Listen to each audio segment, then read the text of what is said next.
Everybody. मैं CA Gauri Chachani from VD education और आज हम यहाँ पे सीए फाउंडेशन के अकाउंट्स का फर्स्ट चैप्टर जो है थ्योरेटिकल फ्रेमवर्क उसका यूनिट सेकंड का जो रिमेनिंग वाला पार्ट है अपना पार्ट 1 तो फर्स्ट लेक्चर में कवर हो गया। अब पार्ट 2 है ये। अब इसमें बचे हुए कुछ कंसेप्ट्स जो है अपने वो अपन देखने वाले हैं। तो पार्ट 1 में एक बार अपन ने क्या देखा वो देखते हैं। पार्ट 1 में सबसे पहले अपन ने देखा था कि अकाउंटिंग कंसेप्ट क्या होता है, मतलब अकाउंटिंग कंसेप्ट का मीनिंग क्या है, क्या होता है। Accounting concept defines the assumption on the basis of which financial statements of the business entities are prepared। ये होते हैं अकाउंटिंग कंसेप्ट्स। देन उसके बाद देखे थे अपन ने कि अकाउंटिंग प्रिंसिपल्स क्या होते हैं। What is accounting principles learn किया था। Accounting principles are a body of doctrine commonly associated with the theory and assumption with the theory and procedures of accounting, serving as an explanation of current practices and as a guide for selection of conventions or procedures where alternative exist। जहाँ बहुत सारे alternative है accounting procedure के लिए, तो वहाँ guide भी करते हैं प्रिंसिपल्स कि कौन सा प्रोसीजर सिलेक्ट करना चाहिए, कौन सा अप्रोप्रिएट रहेगा, और जो ऑलरेडी यूज किए हुए प्रोसीजर्स हैं उनको उनका एक्सप्लेनेशन भी अकाउंटिंग प्रिंसिपल्स देते हैं। तो ये होते हैं accounting principles. Okay, then accounting conventions क्या होते हैं। Accounting conventions emerge out of the accounting practices commonly known as accounting principles adopted by the various organization over a period of time। accounting conventions क्या होते हैं, ये ऐसी accounting practices है commonly known as which are commonly known as accounting principles commonly adopted by the organization over a period of time। मतलब कोई organization ने कौन से accounting principles over a period of time adopt कर लिए हैं in preparation and presentation of financial statements, वो होते हैं accounting कन्वेंशंस। ठीक है, उसके बाद बहुत सारे कंसेप्ट्स देखे थे, जैसे एंटिटी कंसेप्ट। एंटिटी कंसेप्ट के हिसाब से क्या होता है, एंटिटी कंसेप्ट में ओनर और बिजनेस ये दो अलग चीजें कंसिडर की जाती है। For this principle is for applicable is for all whether it is proprietorship, partnership और corporate entities, it is applicable to all. ठीक है, देन उसके बाद देखे थे money measurement concept. As per money measurement concept only those transactions are recorded which can be measured in monetary terms. ये money measurement concept अपने को बताती है। ठीक है, और मनी मेजरमेंट कंसेप्ट में एक चीज और देखी थी, यूनिफॉर्म करेंसी, मतलब डोमेस्टिक करेंसी में एक ही करेंसी में सारे ट्रांजैक्शन रिकॉर्ड करना चाहिए। दो you have a transaction in a foreign currencies, you have to convert it in your domestic currency and then you have to record that transaction in your books of accounts। ठीक है, उसके बाद periodicity concept देखे थे। Periodicity concept में क्या था कि एंटिटी का लाइफ तो अपन इनफाइनाइट होता है, but to measure its performance and the position at a particular date, that infinite life is divided into finite period. Let's suppose 6 months, 9 months, 12 months और 15 months। ठीक है, जनरली इंडिया में 12 months का period होता है। Financial year 1 अप्रैल से start होता है, 31 मार्च ऑफ इमीडिएटली नेक्स्ट ईयर का लेते हैं, तो 1 अप्रैल से 31 मार्च अपना फाइनेंशियल ईयर होता है। ठीक है, उसके बाद देखे थे एक्रूअल कंसेप्ट। एक्रूअल कंसेप्ट तभी होगा जब पीरियोडिसिटी रहेगी। ठीक है, एक पीरियड का खर्चा एक ही पीरियड में आना चाहिए, और अगर उसका नहीं हुआ तो मतलब उसका पेमेंट नहीं हुआ तो दैट विल बिकम अक्रूड, और उसका रिसिप्ट रेवेन्यू वगैरह है वो रिसिप्ट नहीं आई वो पीरियड में जिस पीरियड की वो है, तो that will become a receivable. तो वो एक्रूअल कंसेप्ट बताता है। ठीक है, देन उसके बाद एक्रूअल सिस्टम में दो चीज़ें थी कि प्रॉफिट कैसा होता है, रेवेन्यू माइनस एक्सपेंसेस, और कैश बेसिस में प्रॉफिट कैसा होता है, cash receipt less cash expenses is your cash profit. Cash basis के केस में वैसा करता है। और उसके बाद देखे थे मैचिंग कंसेप्ट कि जो इनकम आपने की है, जो इनकम आपने रिकॉग्नाइज की है उसके रिलेटेड सारे एक्सपेंसेस आपने वही पीरियड में रिकॉग्नाइज करने चाहिए जो पीरियड में रेवेन्यू रिकॉग्नाइज कर रहा है। अब मैचिंग कंसेप्ट में दोनों चीज़ें यूज होती है, एक पीरियोडिसिटी और एक एक्रूअल। एक्रूअल क्यों, तो जो डायरेक्टली सेल से रिलेटेड है वो सारे एक्सपेंसेस आ जाने चाहिए, और एक पीरियोडिसिटी क्यों, जो सेल से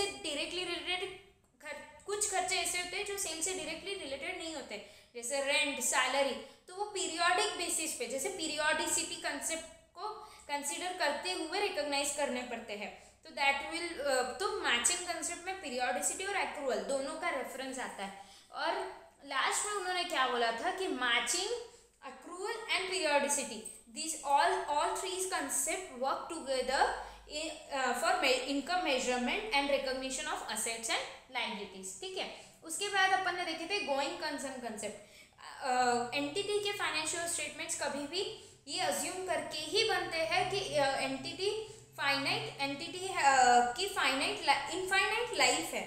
ठीक है, एंटिटी को ना ही कोई ज़रूरत है, ना ही वो लीगली बाउंडेड है कि अभी वो इमीडिएटली लिक्विडेट कर दे।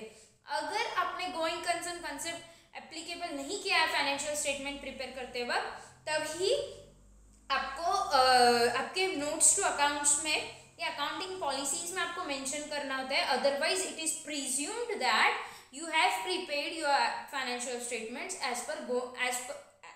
by following going concern concept। ठीक है, ये क्लियर हुआ। देन लास्ट में सबसे देखे थे कॉस्ट कंसेप्ट। कॉस्ट कंसेप्ट में क्या बोल रहे थे कि कॉस्ट कंसेप्ट एक ऐसा कंसेप्ट है जिससे असेट लाइबिलिटीज रिकॉर्ड करनी चाहिए, क्योंकि वो सबसे ज्यादा ऑब्जेक्टिव है। वैल्यूएशन प्रिंसिपल्स में अपन ने देखे थे 4 वैल्यूएशन प्रिंसिपल्स होते हैं, एक कॉस्ट कंसेप्ट, एक करंट कॉस्ट, एक रियलाइजेशन कॉस्ट और fourth is present value cost. ये तीनों जो बाकी तीनों हैं वो तीनों में सब्जेक्टिविटी का मैटर आता है, but cost concept is highly objective and free from all bias, so cost concept should be used. Though cost concept have some loopholes, जो 3 अपन ने देखे भी थे उसमें लूपहोल्स। ठीक है, बट तो भी कॉस्ट कंसेप्ट ही widely used and accepted method है in valuation of asset, liabilities, income and expenditure. ठीक है, देन अभी स्टार्ट करते हैं realisation concept. What is realisation concept? Come to institute का मॉड्यूल तो होगा ही आपके साथ, तो इंस्टीट्यूट के मॉड्यूल का 1.3 पेज नंबर पे आओ। 1.3 page number, realization concept. Realization concept, it closely follows the cost concept. Any change in the value of an asset is to be recorded only when the business realizes it. When an asset is recorded at its historical cost, and even if current cost is 15 lakh, such a change is not counted unless there is a certainty that such a change will materialize. However, accountant follows the more conservative path. ठीक है, they try to cover all probable losses but do not count any probable gain. This is to say, if accountant anticipate decrease in the value, they count it, but if there is an increase in the value, they ignore it until it realized. Okay, economists are highly critical about the realization concept. According to them, this concept creates the value distortions and makes the accounting meaningless. ठीक है, उनके economist के हिसाब से realisation concept तो useless है। और realisation concept में क्या होता है कि अकाउंटेंट क्यों फॉलो करते हैं, ये कब फॉलो करते हैं, सॉरी, जब आपका वैल्यू डिक्रीज हो जाता है। ठीक है, कंजर्वेटिज्म प्रिंसिपल क्या बोलता है कि do not record any expected gains, but record, अगर आपको थोड़ा भी भनक है कि आपका कहीं लॉस होने वाला है तो तुरंत ही रिकॉर्ड करो। कंजर्वेटिज्म प्रिंसिपल अपन डिटेल में देखेंगे आगे, तो कंजर्वेटिज्म प्रिंसिपल वो बोलता है। तो यहाँ पे आप क्या रिकॉर्ड करोगे, क्या हाईलाइट करोगे फर्स्ट पैराग्राफ में, it closely follows the cost concept and any वो एक हाईलाइट करो, एंड देन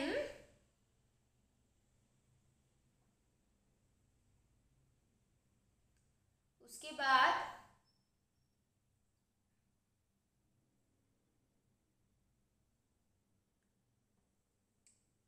सेकेंड पैराग्राफ में जो है accountant follows more conservative path, they try to cover all probable losses but do not count any probable gain. ये वाला आप highlight करो। ठीक है, देन एग्जांपल देखते हैं। Mister X purchased a piece of land on 1/1/1995 paying rupees 2000. Its current market value is 1,02,000 as on 31st December 2015. Should the accountant show the land at rupees 2,000 following cost concept and ignoring 1 lakh value increase since it is not realized?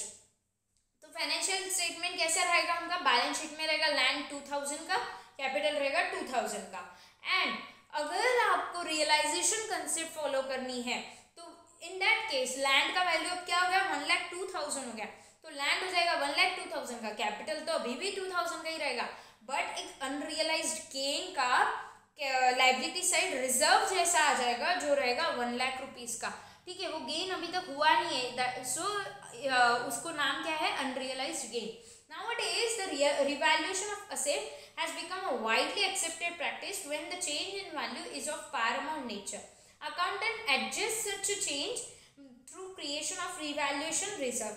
अभी आप आगे जाके Indians पढ़ोगे, CA final में IPCC CA final में जाओगे तो Indians पढ़ोगे, तो वहाँ पे तो हर चीज़ रिवैल्यूएशन, मतलब इंडियस में तो ऐसा मेजरली कहा गया है कि असेट को हर साल रिवैल्यूएशन करना ही चाहिए, मतलब रिवैल्यूएशन को काफ़ी इंपॉर्टेंस दी गई है इंडियस में, ठीक है। पहला ट्रेडिशनल प्रैक्टिस यही बताती है कि असेट लाइबिलिटीज को कॉस्ट पे रिकॉर्ड करना चाहिए, but by increasing trends in the changes in the business structure और बिजनेस कॉम्प्लेक्सिटी, तो ऐसा इंडियस में रियलाइजेशन कंसेप्ट को काफ़ी इंपॉर्टेंस दिया गया है, ठीक है।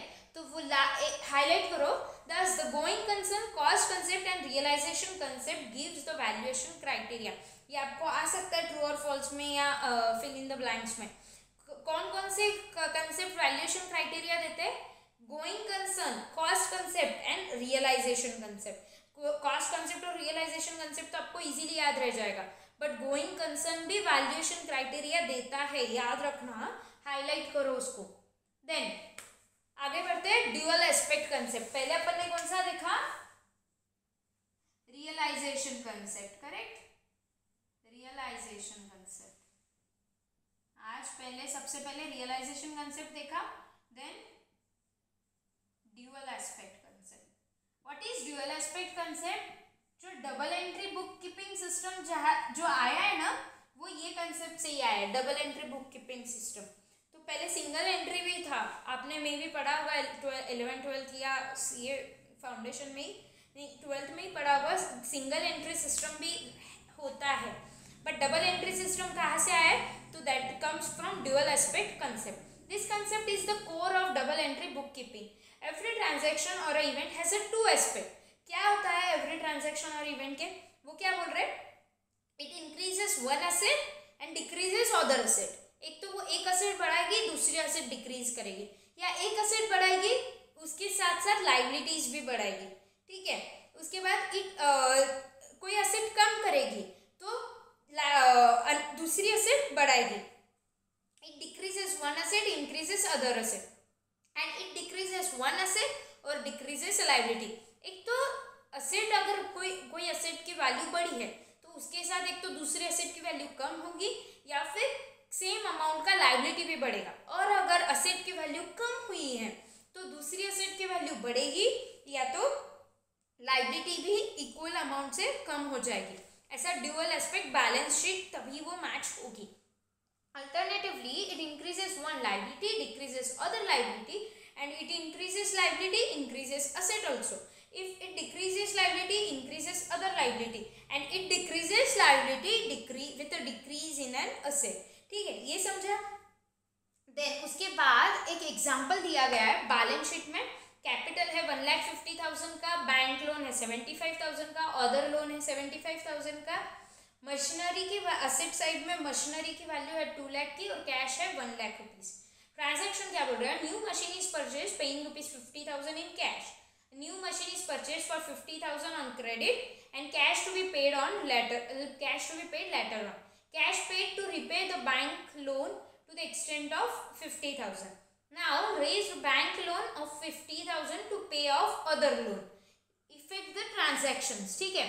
सबसे पहले तो न्यू मशीन परचेज हुई बाय पेइंग ₹50,000 इन कैश, मतलब मशीनरी की वैल्यू बढ़ी, एसेट बढ़ी तो 50,000 कैश कम हो गई, तो एक एसेट बढ़ी दूसरी एसेट कम हो गई, तो वो वही बोल रहे हैं increase in machine value and decrease in cash balance by 50,000। Then second example में क्या बोल रहे हैं, new machine is purchase for 50,000 on credit and cash is to be paid on later on. मतलब क्या हो गया, इधर मशीनरी तो आ गई आपके बैलेंस शीट में, बट आपने पेमेंट किया क्या, नहीं किया, तो पे करने वाले हो, आपकी लाइबिलिटी है, तो साइमल्टेनियसली आपकी लाइबिलिटी भी बढ़ गई, आपके पेएबल में क्रेडिटर्स आ जाएंगे लाइबिलिटी के, ठीक है। फिर उसके बाद cash paid to repay the bank loan to the extent of 50,000। क्या बोल रहे हैं कि बैंक लोन जो दिख रहा है 75,000 का, उसमें का 50,000 कैश से पेमेंट करना है, तो कैश कम हो जाएगी, ठीक है, और इधर बैंक लोन भी कम हो जाएगा, तो असेट कम हो गई, लाइबिलिटी भी कम हो गई। देन लास्ट वाला क्या है, raised bank loan of ₹50,000 to pay off other loan. अब नया लोन ले रहे 50,000 का, क्यों, तो अदर लोन जो है वो कम करने के, मतलब एक लाइबिलिटी बढ़ रही है तो दूसरी लाइबिलिटी कम हो रही है। ये चारों ऊपर के जो उन्होंने बताया थे ड्यूअल एस्पेक्ट में क्या क्या इफेक्ट आते हैं, वो उन्होंने एग्जाम्पल के साथ एक्सप्लेन किए। बहुत इजी है, और इस मतलब अपन ये सब बेसिक तो पहले से ही करते आ रहे, तो आपको पता है, तो मैं अभी आगे बढ़ रही हूँ। सो वो नेक्स्ट पेज पे 1.33 पे आ जाओ। So every transaction and event has a two aspect, correct. तो वो क्या बोल रहे हैं, एवरी ट्रांजेक्शन को दो एस्पेक्ट होते हैं, क्या होते हैं, इक्विटी प्लस लाइबिलिटीज, ठीक है, equity plus liabilities is equals to what, asset, ठीक है। आप बैलेंस शीट बनाते हो तो आपकी असेट साइड की total is equals to equity plus liability होता है, तभी वो बैलेंस शीट मैच होती है। तो अभी क्या करते हैं, इसको ऐसा भी लिख सकते हैं अपन, equity is equals to asset less liabilities, correct, ठीक है, इसको ऐसा भी लिख सकते हैं आप। फिर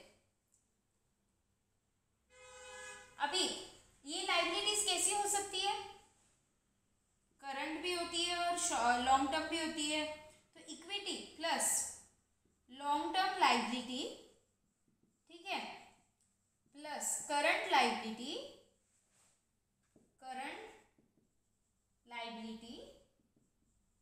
इज इक्वल्स टू, असेट भी दोनों होती है, fixed assets plus current assets, इसको ऐसा लिख सकते हैं आप लोग, करेक्ट है ना, इसमें कोई गलती तो नहीं है, और ना ही कुछ गलत मतलब गड़बड़ है, ना ही कुछ गलत है, ठीक है। अभी अपन क्या करेंगे कि करंट लाइबिलिटी को उधर शिफ्ट कर देंगे, ठीक है, तो equity plus long term liability अगर आप लो, लाइबिलिटी को is equals to fixed asset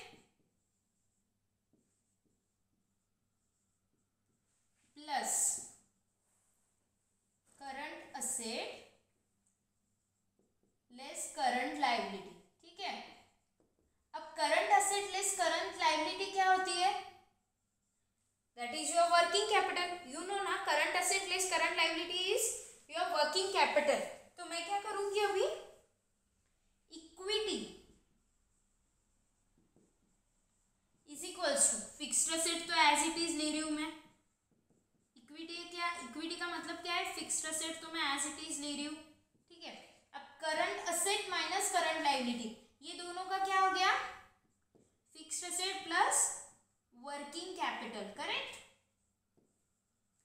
fixed asset plus working capital less, अब ये लॉन्ग टर्म लाइबिलिटी इधर आएंगी तो लेस हो जाएगी, तो ये हो गया लॉन्ग टर्म लाइबिलिटी, ठीक है। तो इक्विटी का आपका फॉर्मूला क्या बन गया, fixed asset plus working capital less long term liabilities, ठीक है, ये हो गया, क्लियर है। वैसे आपके मॉड्यूल में भी ये क्लियरली बोला है, आप भी नोट डाउन करो, पॉज करके नोट डाउन कर लो, फिर उसके बाद जो इलस्ट्रेशन है वो देखेंगे, ठीक है, हो गया। Now develop the accounting equation from the following information, वो क्या बोल रहे हैं, 1 अप्रैल 2016 और 31 मार्च 2017, ऐसे दो उन्होंने बैलेंस शीट मतलब दो पीरियड के बैलेंसेस दिए हैं, दो डेट्स के, अपने को 31 मार्च 2017 को कैपिटल कितना था और प्रॉफिट ड्यूरिंग द ईयर कितना था वो निकालना है, ठीक है। सबसे पहले तो equity is equals to capital, that is 1 lakh rupees as on March 16, ठीक है।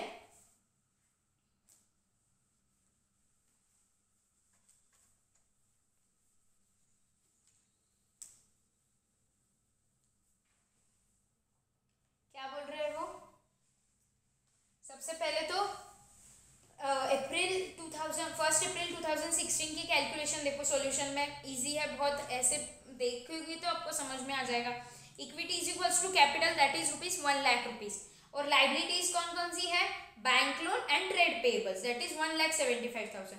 अब असेट का टोटल वैल्यू क्या है, 1 lakh fixed asset plus trade receivable plus inventory and cash and bank, ये सब मिला के 2,75,000। तो asset is equals to liability हो गया आपका, करेक्ट, ठीक है। देन फॉर 2017 में असेट का वैल्यू क्या है, टोटल असेट, फिक्स्ड असेट है आपके, असेट का वैल्यू क्या है, फिक्स्ड असेट है 1,10,000 के, ठीक है, 1,10,000 के, प्लस मैं उसमें क्या कर रही हूँ, ट्रेड रिसीवेबल्स डाल रही हूँ, ठीक है। ट्रेड रिसीवेबल्स कितना अमाउंट है, 80,000 प्लस इन्वेंट्री है, करेक्ट, इन्वेंट्री है कितने की, 80,000 की, ठीक है। इन्वेंट्री के बाद प्लस कैश एंड बैंक है, कितना अमाउंट है कैश एंड बैंक का, 6,000, ठीक है। ये हो गया आपका टोटल असेट का वैल्यू। इसका टोटल क्या आ रहा है, 2,76,000, ठीक है। आपका टोटल असेट हो गया 2,76,000। Now what is your liability, okay. Liability का वैल्यू क्या क्या है देखो, 2017 के कॉलम में, 31 मार्च 2017 के कॉलम में एक बैंक लोन है 1 लाख का, बैंक लोन है 1 लाख का, 1 लाख का, प्लस ट्रेड पेएबल है 70,000 के, ट्रेड पेएबल है 70,000 के, मतलब टोटल कितना हुआ ये, 1,70,000। Now what is your capital, हाँ, capital is equals to, equity is equals to what, asset less liability. तो ये केस में क्या हो गया आपका कैपिटल, 276 लेस 1,70,000, ठीक है, तो आ गया 1,06,000, ठीक है।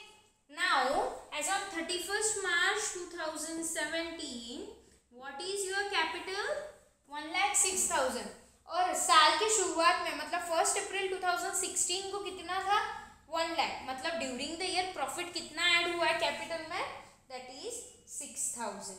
समझा कैसे कैलकुलेट किया है, ये आप बहुत इसके डिटेल, इससे भी ज़्यादा डिफिकल्ट बैलेंस शीट्स आप सीख चुके हो, ठीक है। तो ये इजी था, इसलिए मैं आगे बढ़ रही हूँ, ठीक है।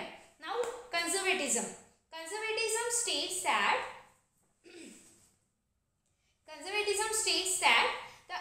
हाईलाइट करो, conservatism states that accountant should not anticipate income and should provide for possible losses or all possible losses, ठीक है।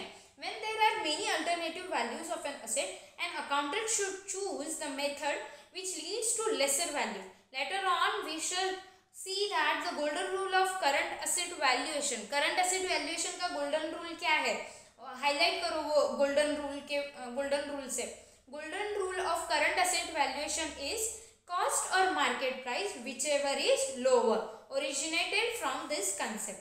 The realization concept also states that no change should be counted unless it is materialized. The conservatism concept puts a further break on it.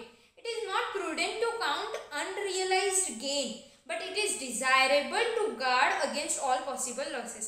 ये lecture के start में ही अपन ने realisation concept देखा था, उसमें वो वही बोल रहे थे कि रियलाइजेशन कंसेप्ट के हिसाब से रियलाइजेशन कंसेप्ट और कंजर्वेटिज्म को साथ में लिया जाए तो कोई भी असेट के वैल्यू में अनरियलाइज्ड गेन भले ही मतलब रिकॉर्ड नहीं करना चाहिए, but possible losses should be recorded, मतलब अगर असेट के वैल्यू में डिक्लाइन आया है तो वो तुरंत रिकॉर्ड कर देना चाहिए, ठीक है। और जब इंक्रीज कब तक रिकॉग्नाइज नहीं करना चाहिए, जब तक वो मटेरियल नहीं है, ठीक है। Then for this concept there should be at least 3 qualitative characteristics of financial statement. Highlight prudence, prudence क्या होता है, judgement about the possible future losses which are to be guarded as well as the gains which are uncertain. What is prudence? Judgment about possible future losses which are to be guarded as well as the gains which are uncertain. Prudence क्या बोलता है कि possible losses जो होने वाले future में उसको guard करो, मतलब सेफ उसके लिए प्रोविजन बना लो, और अनसर्टन जो गेन है उसके बारे में वो प्रूडेंस कंसेप्ट बोलता है। The neutrality that is unbiased outlook is required to identify and record such a possible losses. Unbiasedness होना चाहिए ऐसे लॉसेस, फ्यूचर के लॉसेस प्रेडिक्शन के लिए, ठीक है, as well as to exclude uncertain gains. Now faithful representation of alternative values. Then many accounting authors however are of view that conservatism essentially leads to understatement of income and wealth and it should not be basis for preparation of financial statement. Of course कुछ authors को ऐसा लगता है कि conservatism principal income hide करता है। It is not hiding the income, it is मतलब hide नहीं करता है, उनको लगता है कि अंडरस्टेट करता है। क्यों? क्योंकि कंजर्वेटिज्म प्रिंसिपल आपको इनकम मतलब फ्यूचर एक्सपेक्टेड इनकम रिकॉर्ड करने को अलाउ नहीं करता है, बट एक्सपेक्टेड लॉसेस रिकॉर्ड करने को अलाउ करता है। इसलिए कुछ ऑथर्स को ऐसा लगता है कि understatement, it leads to understatement of income and wealth, ठीक है। सो ये यूज नहीं करना चाहिए, ठीक है। But conservatism principle commonly accepted principle है जो यूज होता है in preparation and presentation of financial statements, ठीक है। तो अपन ने नेक्स्ट कंसेप्ट कौन सा देखा, दैट इज कंजर्वेटिज्म। उसके बाद है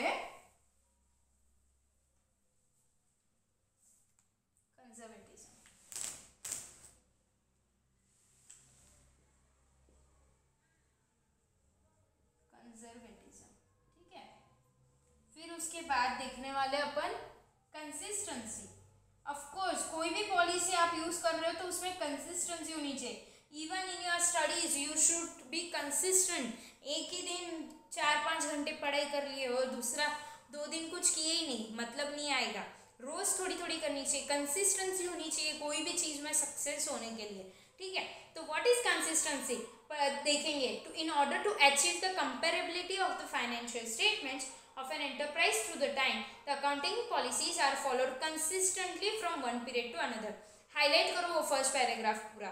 From one period to another, a change in an accounting policy is made only in certain exceptional circumstances.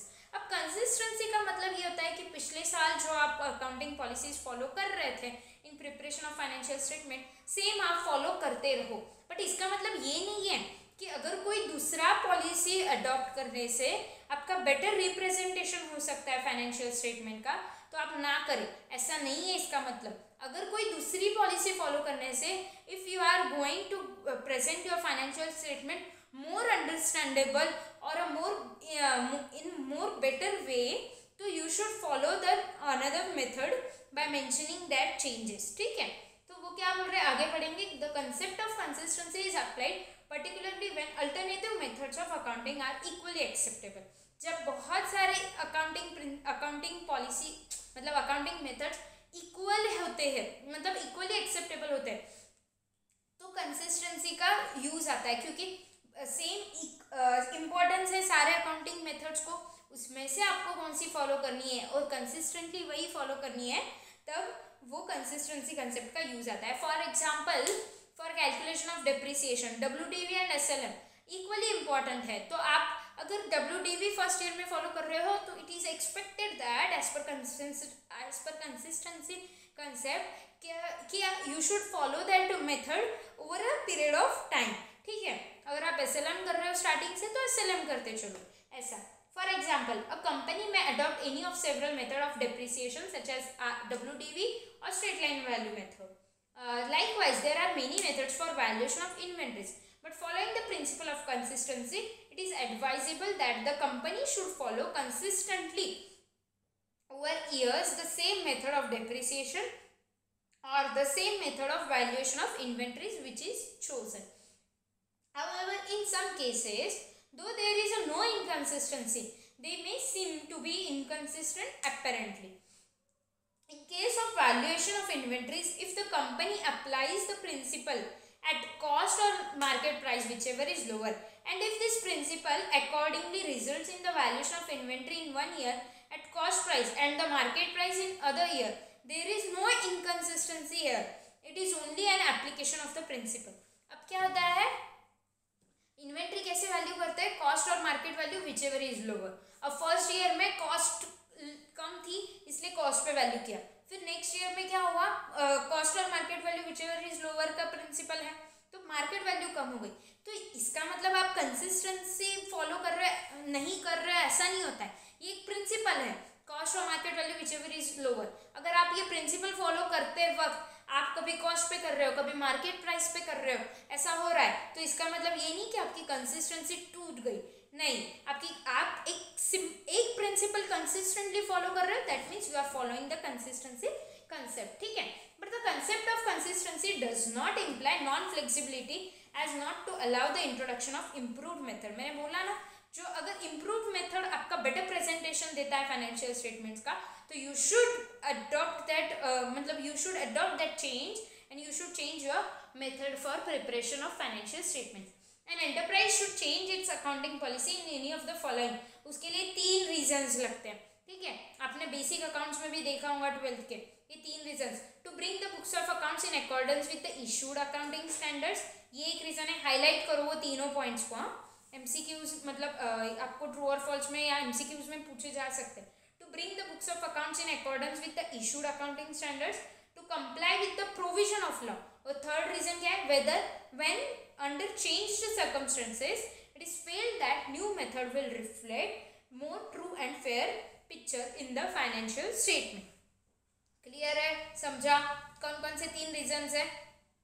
To bring the books of accounts in accordance with the accounting standard, accounting standard ने जो guidelines issue की है उसके हिसाब से books of accounts बनाना है, और उसके वजह से अगर कोई आपका अकाउंटिंग पॉलिसी चेंज हो रही है तो आप कंसिस्टेंसी तोड़ सकते हो।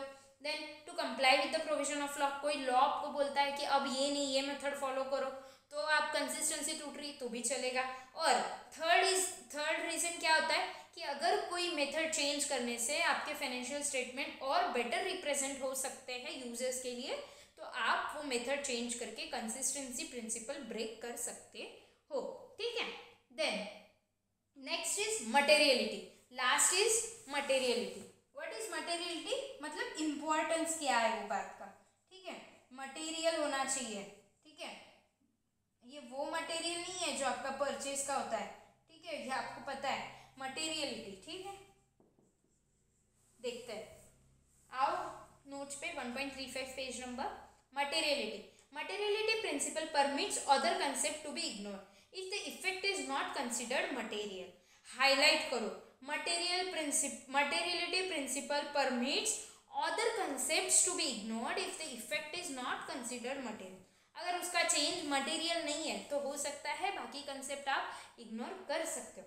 This principle is an exception to full disclosure principle. Okay, according to materiality principle all the items having the significant economic effect on the business of the enterprise should be disclosed in the financial statement, and any insignificant items which will only increase the work of accountant but will not be relevant to the user's need should not be disclosed in the financial statement। materiality concept क्या बोलता है कि ऐसी सारी information आपने disclose करनी चाहिए जो यूजर के इकोनॉमिक डिसीजन को इन्फ्लुएंस कर सकती है, और ऐसी कोई भी इंफॉर्मेशन जो बस अकाउंटेंट का काम बढ़ाती है या फिर विच is not relevant for the users at all, तो ऐसी इंफॉर्मेशन डिस्क्लोज नहीं करनी चाहिए। ये फुल डिस्क्लोजर जो होता है, फुल डिस्क्लोजर कंसेप्ट मतलब जिसमें इम्पोर्टेंट अनइम्पोर्टेंट कोई भी हर चीज डिस्क्लोज करो, वो कंसेप्ट को एक्सेप्शन है materiality concept.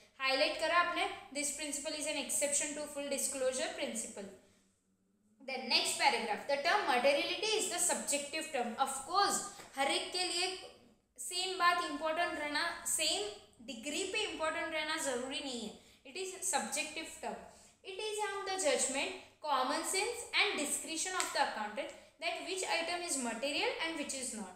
For example, stationery purchase by the organisation though not used fully in the accounting year purchase still shown as an expense of that year because of materiality concept. Similarly, depreciation on small items like books, calculators, etc. is taken as 100% in the year of purchase, though used by the entity for more than a year, अब depreciation जो books calculators वो छोटे छोटे amount के होते हैं, it is not material. अब भले ही उनका यूज़ अपन उनकी लाइफ बहुत है, उनका यूज़ अपन 4-5 साल तक करने वाले, इफेक्टिवली देखना जाए तो वो असेट बोल के ट्रीट करने जाए, फिर उसका डिप्रिसिएशन, बट इट अमाउंट बहुत इमटेरियल है, तो 100% depreciation in the year of purchase ही क्लेम कर देते हैं। This is because the amount of books और calculator is very small to be shown in the balance sheet, though it is the asset of the company. Then the materiality depends not only upon the amount, highlight करो, the materiality depends not only upon the amount of the item but also upon the size of the business, nature and level of information, level of the person making the decision etc. Materiality बस amount से decide नहीं की जा सकती, ये चीज़ दिमाग में डाल दो। मटेरियलिटी बस अमाउंट से डिसाइड नहीं की जा सकती, साइज ऑफ बिजनेस क्या है, नेचर ऑफ ट्रांजैक्शन क्या है, लेवल ऑफ इंफॉर्मेशन क्या है, और वो पर्सन डिसीजन क्या ले रहा है, उसके बेसिस पे मटेरियलिटी डिफर करती रहती है। Moreover an item material to one person may be immaterial to another person. What is important is that omission of any information should not impair the decision making of various users. Gross basis पे जो users decision लेंगे वो ऐसी information hide नहीं करनी चाहिए जिससे gross basis पे जो यूजर्स डिसीजन लेंगे वो इन्फ्लुएंस हो जाए। मटेरियलिटी कंसेप्ट में ये चीज़ ध्यान रखना बहुत ज़रूरी है, ठीक है। तो यहाँ हो गए अपने सारे अकाउंटिंग कंसेप्ट, इसके पहले के लेक्चर्स में अपन ने देखे थे, और अभी अपन ने 5 कंसेप्ट देखे, realisation concept, dual aspect concept, conservatism concept, consistency and materiality, ठीक है। Then next is fundamental accounting assumption, ये आपको पता है कौन से है, गोइंग कंसर्न है, कंसिस्टेंसी और एक्रूअल है। ये 3 अजम्पशन ऐसे हैं जो अज्यूम किए जाते हैं कि फाइनेंशियल स्टेटमेंट ये तीन कंसेप्ट अज्यूम करके ही बनाए गए हैं। If you are not following this 3 concept, then you have to mention in your notes to accounts that you have not prepared your financial statements by following going concern or consistency or accrual। तो कौन से 3 concept basic assumption में आता है, going concern, accrual and consistency, ठीक है, यही वो बोल रहे हैं। then financial statements, the aim of accounting is to keep the systematic records to ascertain financial performance and financial position of an entity and to communicate the relevant financial information to the interested user groups. The financial statements are basic means through which management of an entity makes the public communication of the financial information along with the selected quantitative details. They are structured financial representation of financial position and the performance of an enterprise. To have a record of all business transactions and also to determine whether all these transactions resulted in either profit or loss for the period, all the entities will prepare the financial statements, that is balance sheet, profit and loss account, cash flow statement etc. by following various accounting policies, concepts, principles, conventions which have been already discussed in details. ये सब किस लिए कर रहे थे अपन? For the preparation and presentation of financial statements, ठीक है। Then उसके बाद कुछ 7-8 क्वालिटेटिव कैरेक्टरिस्टिक्स दिए हैं फाइनेंशियल स्टेटमेंट्स के, 11 है, देखो अपन फटाफट एक पढ़ लेंगे, ठीक है, इजी है। Qualitative characteristics of financial statement, short note लिखने आ सकता है, ठीक है, इंपॉर्टेंट है, ध्यान दो। Qualitative characteristics are attributes that makes the information provided in financial statement useful to users. Yes, the following are the important qualitative characteristics. What are those characteristics? ठीक है, एक देखेंगे आराम से, कोई गड़बड़ नहीं है, साथ में पढ़ेंगे भी और समझेंगे भी, ठीक है। तो क्वालिटेटिव कैरेक्टरिस्टिक्स,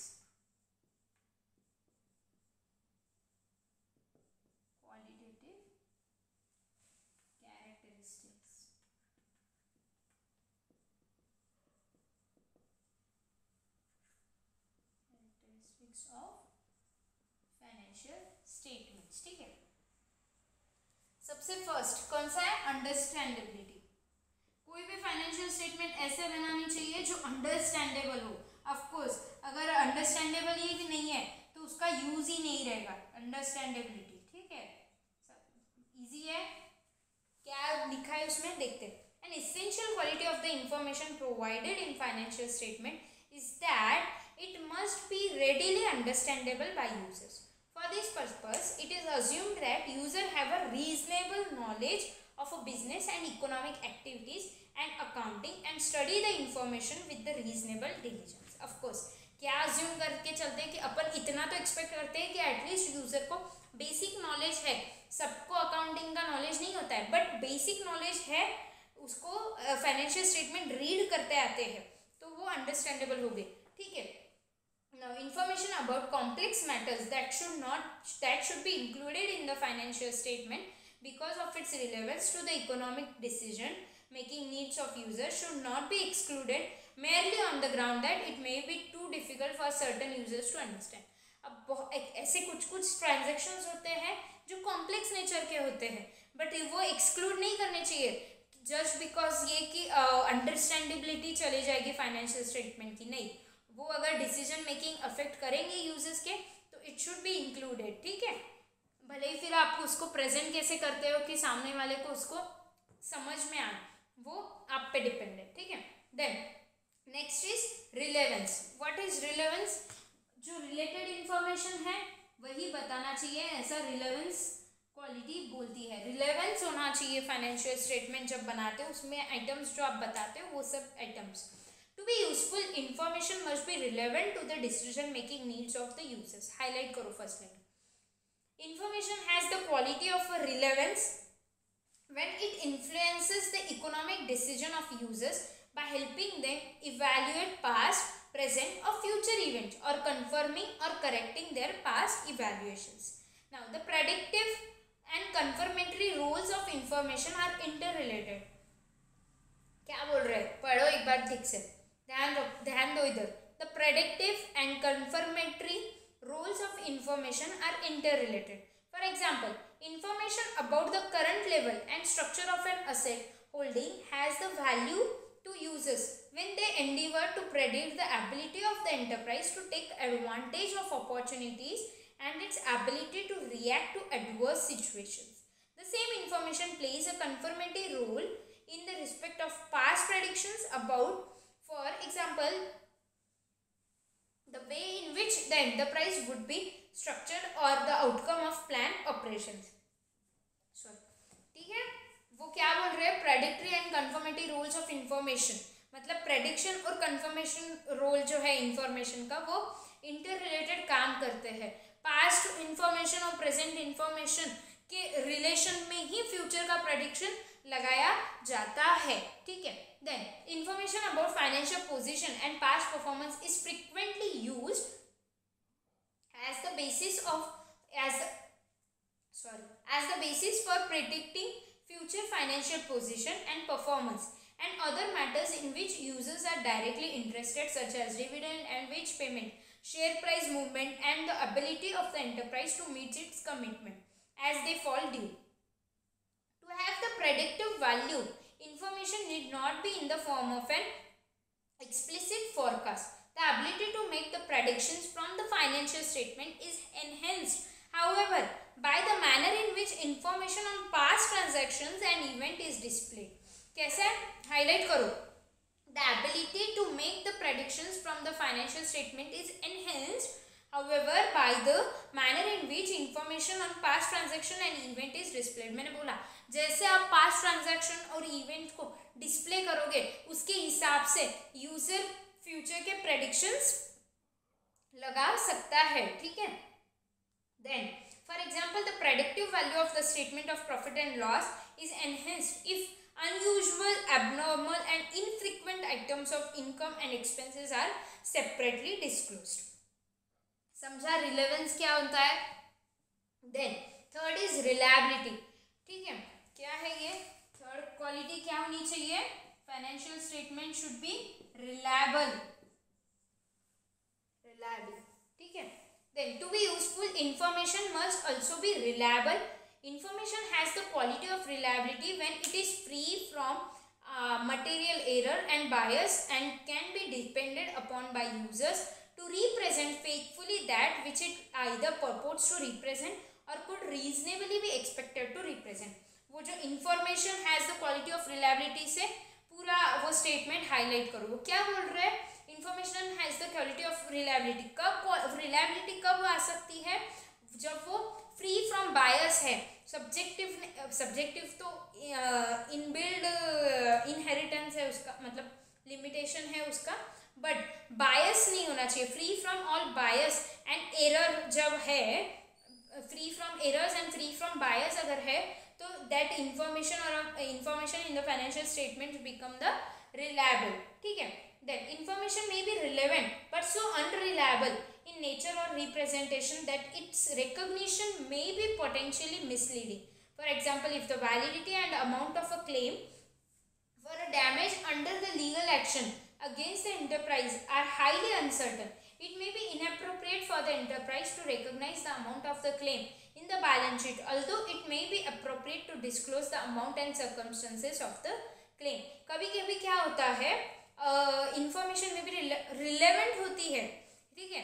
इंफॉर्मेशन क्या होती है? रिलेवेंट होती है, बट उसके जो कैलकुलेशन करने के एस्टिमेशंस है या प्रेडिक्शंस है वो ऐसे होते हैं कि जो अनरिलायबल है.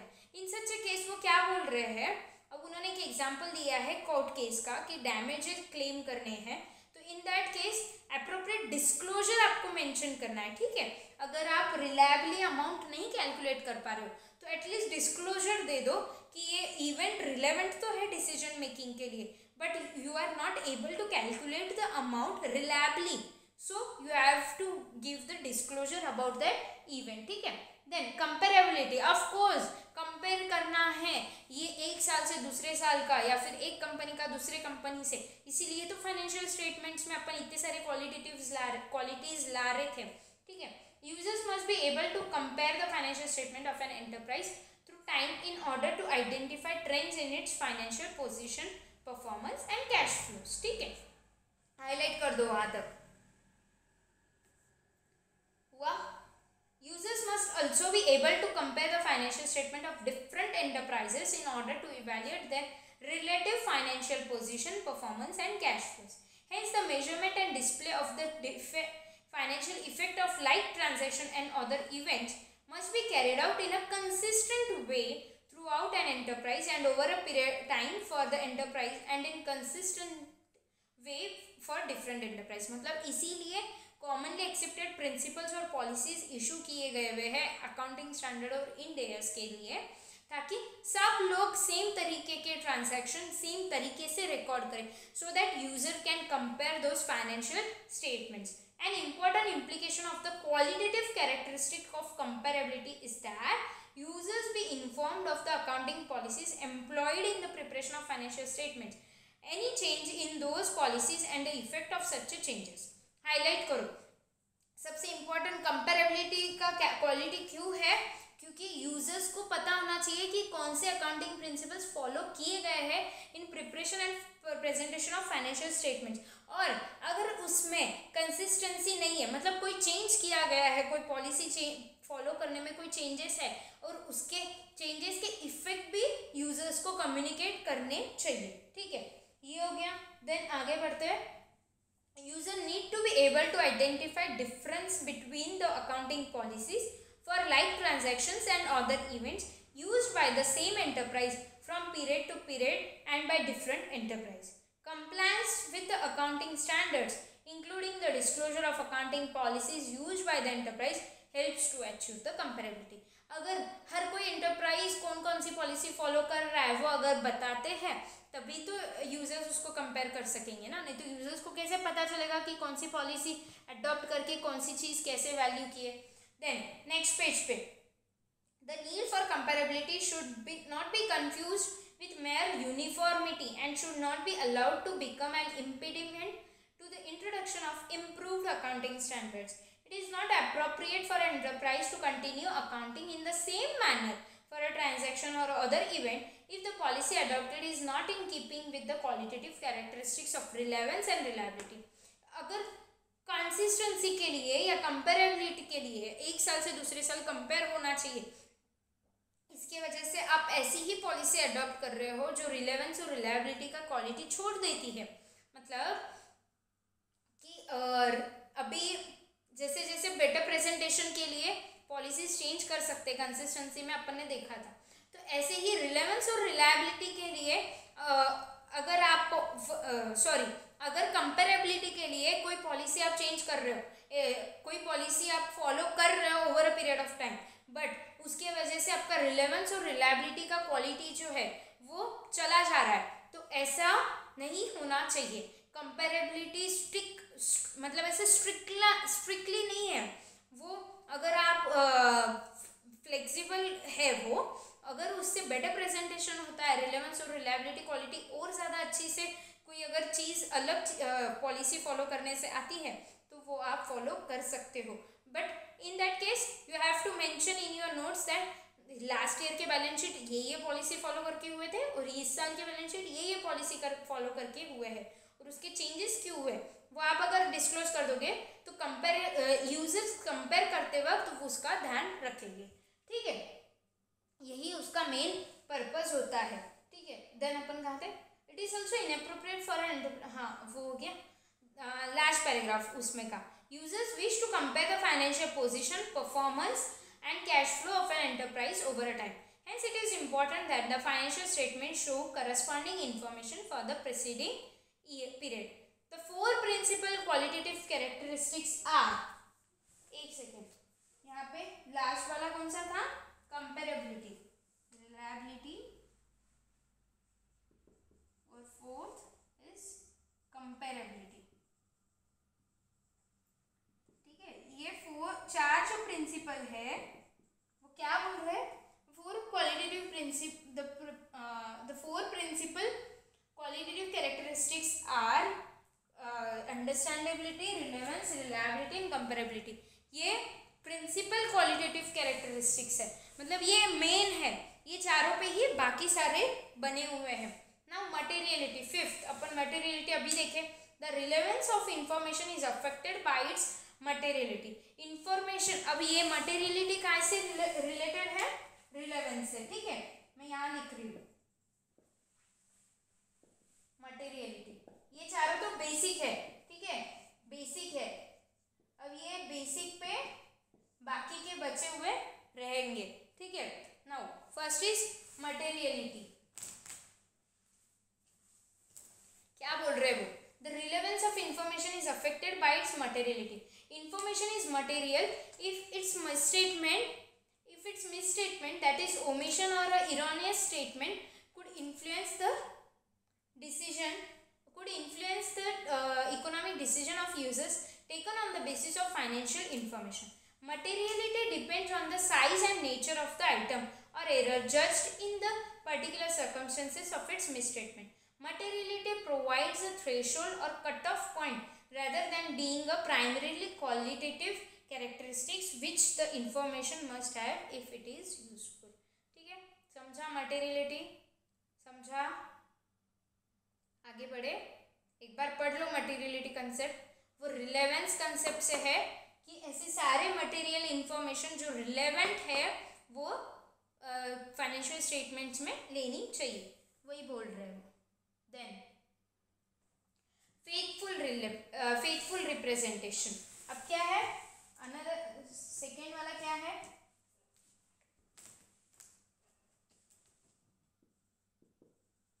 Faithful representation.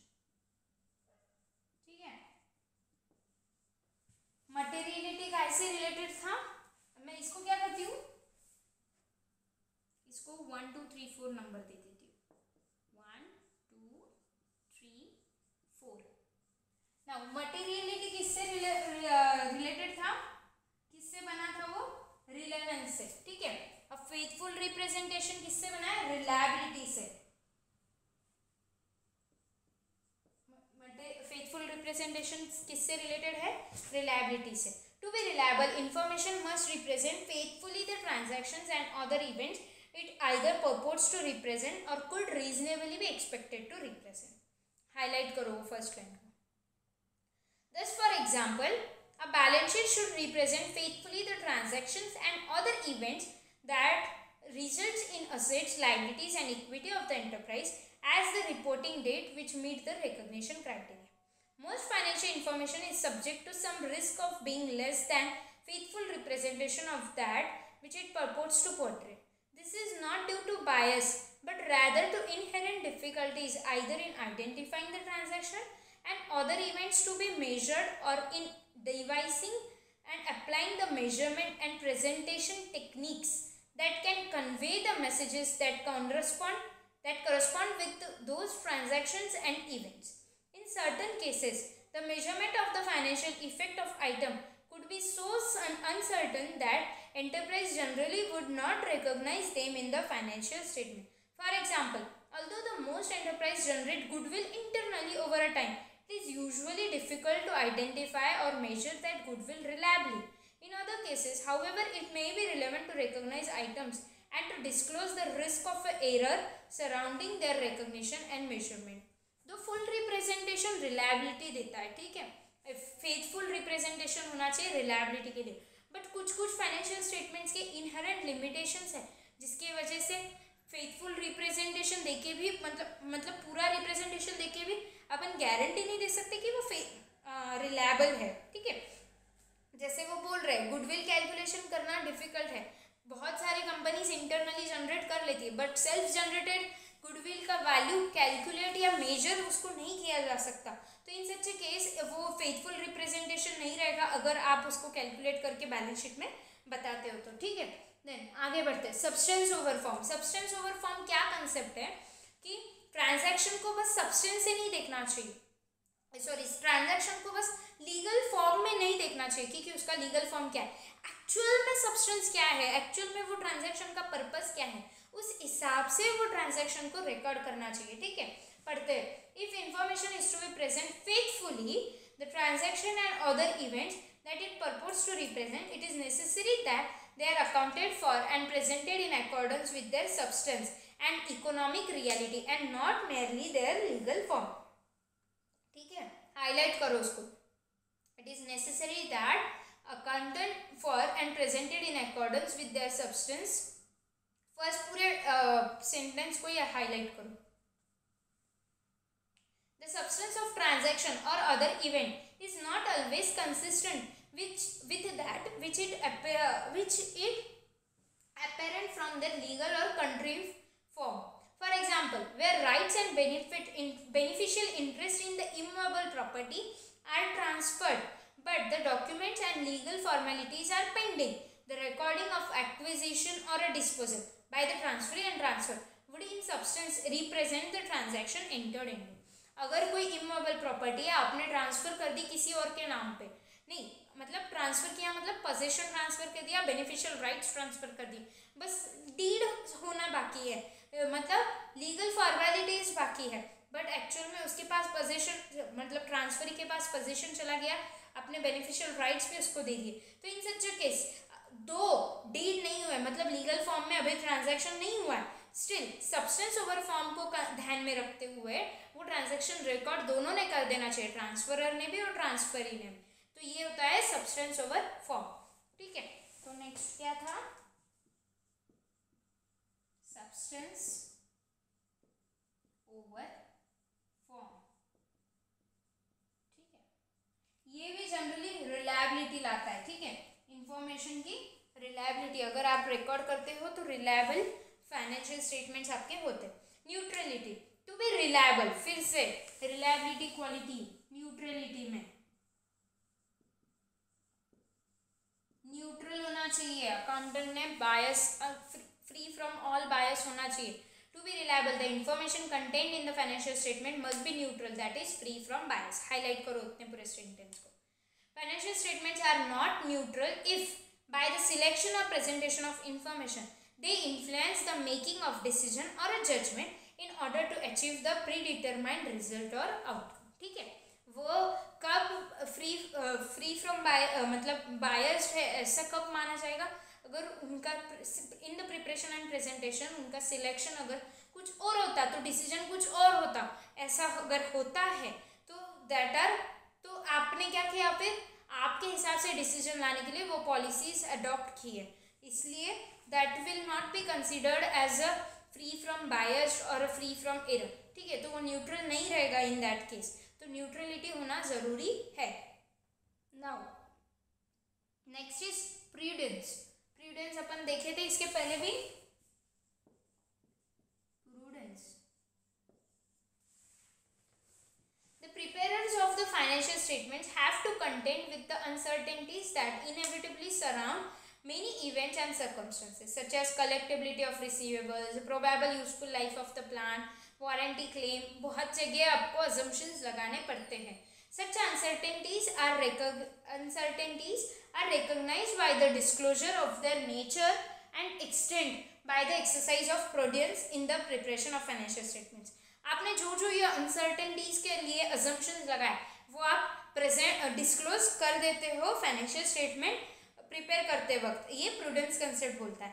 प्रूडेंस हाईलाइट करो। Prudence is the inclusion of degree of caution in the exercise of the judgements needed in making the estimates required under the conditions of uncertainty, such that assets or income are not overrated and liabilities or expenses are not understated। Prudence एक ऐसा है जो degree of caution, मतलब ऐसा एक concept है जो degree of exercise, जो जजमेंट करते वक्त, मतलब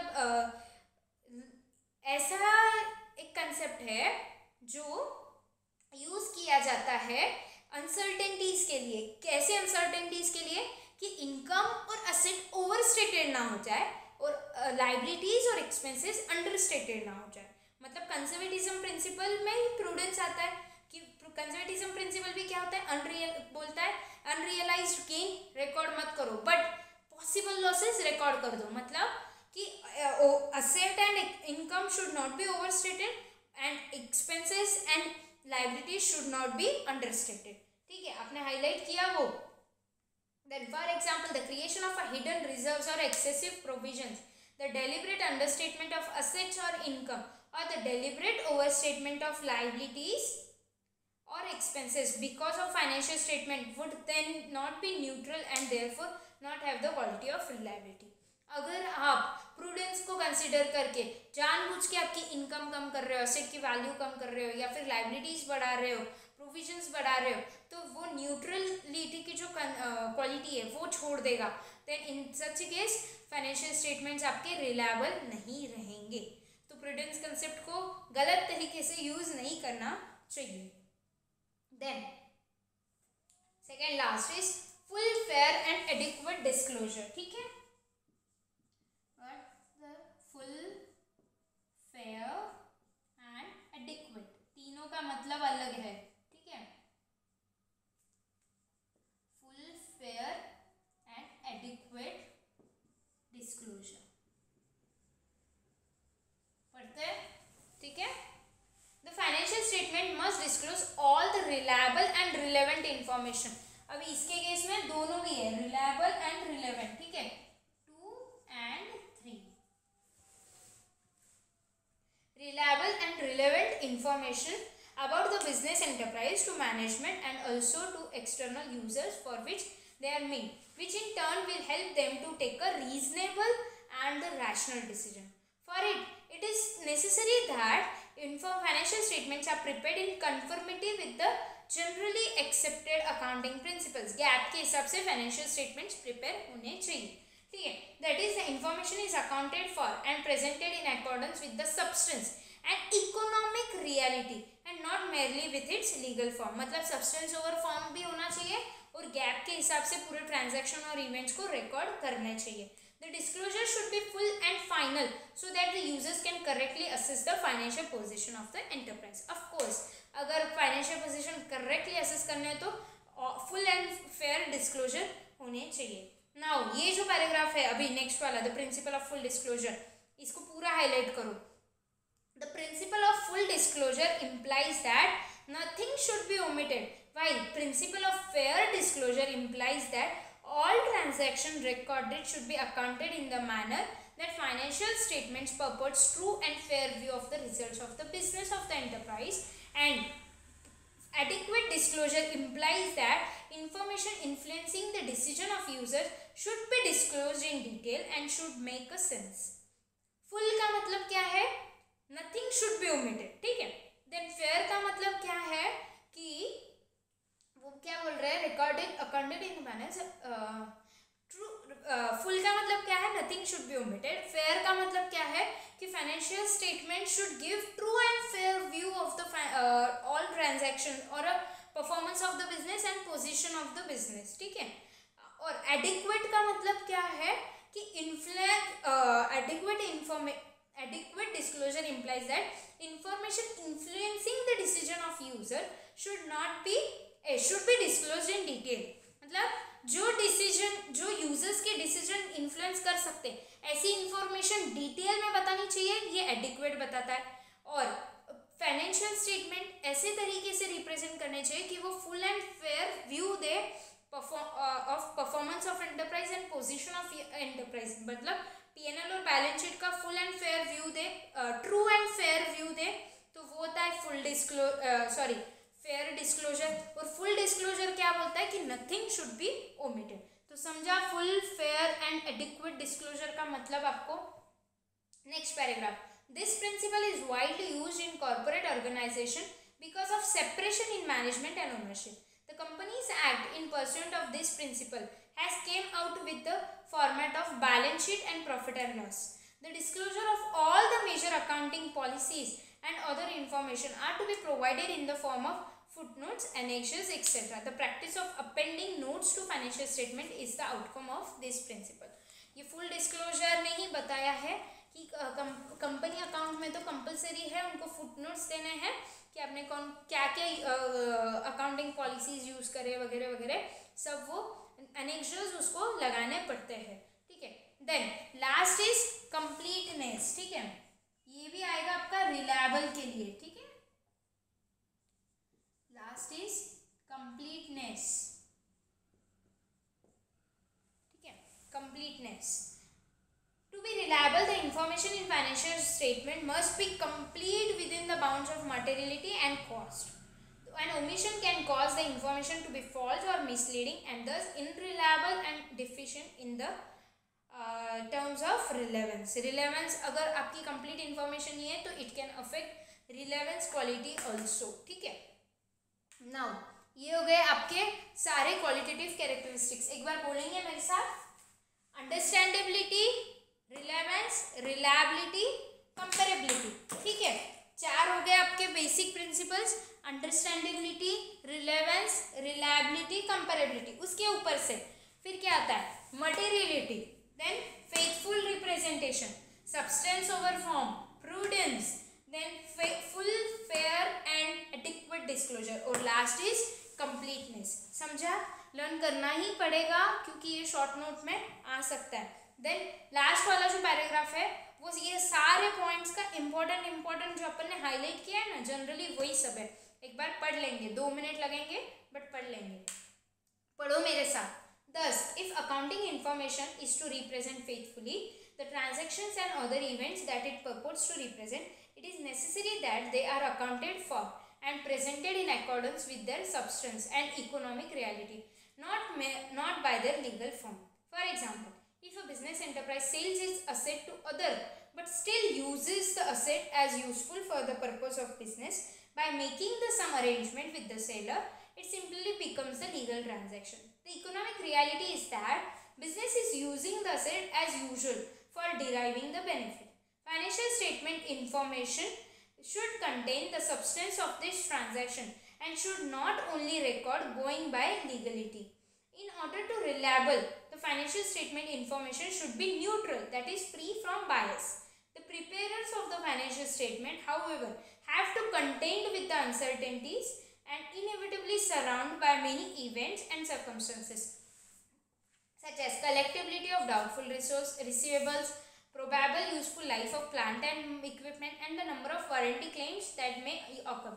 Such uncertainties are recognized by the disclosure of their nature and extent and by exercise of prudence in the preparation of financial statements.